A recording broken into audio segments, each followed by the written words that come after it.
December 4, 1950. The mountains near the Chosin Reservoir. Lieutenant Thomas Hudner is flying his Corsair when he sees his wingman's plane trailing smoke. Jesse Brown has been hit by ground fire. He's going down. Brown crash lands on a frozen mountainside. The Corsair skids across the snow and stops. From the air, Hudner circles and watches. Brown is alive, he's moving, but he's not getting out of the cockpit. He's trapped. Hudner has a choice. He can mark the position, fly back to the carrier, and hope a rescue helicopter gets there in time. That's the protocol. That's what he's supposed to do. Or he can do something crazy. He does something crazy. Thomas Hudner deliberately crash lands his perfectly good aircraft on a frozen mountainside in enemy territory. No engine trouble. No battle damage. He just points his Corsair at the ground and puts it down next to his wingman. Destroys a Navy fighter plane on purpose. Strands himself miles behind enemy lines. All to help one man. He scrambles out of his wrecked Corsair and runs to Brown's plane. What he finds is terrible. Brown is pinned in the cockpit.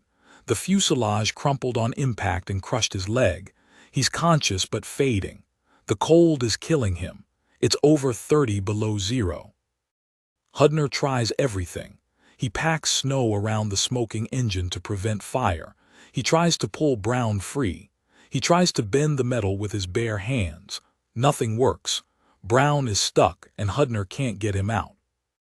A rescue helicopter arrives. The pilot, Charlie Ward, lands nearby and joins Hudner. Together they try to free Brown. They work until their hands are numb, until frostbite starts setting in. They try an axe from the helicopter. The metal won't give. Brown is trapped and there's nothing they can do.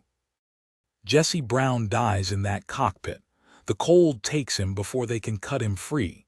Hudner stays with him until the very end, talking to him, trying to keep him conscious.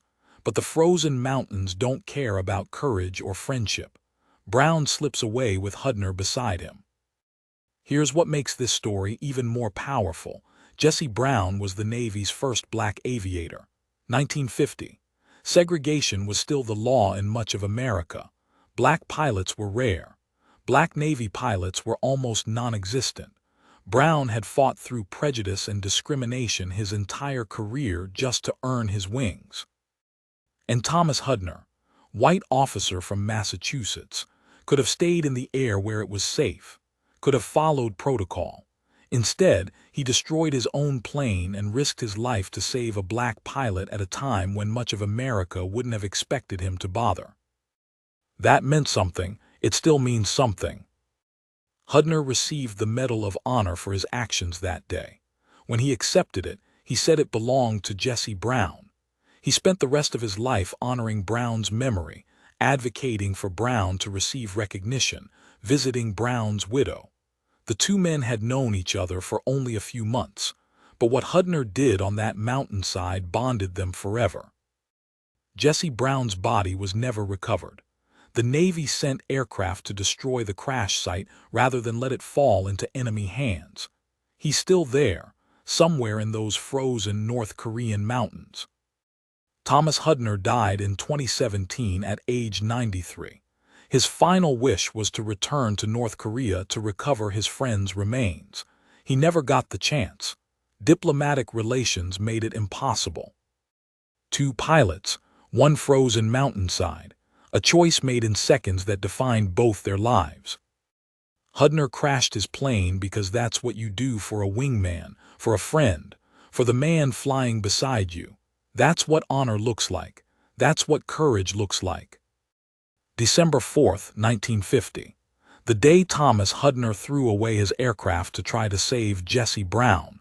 He didn't succeed, but he showed us all what it means to never leave a man behind. That's a story worth remembering.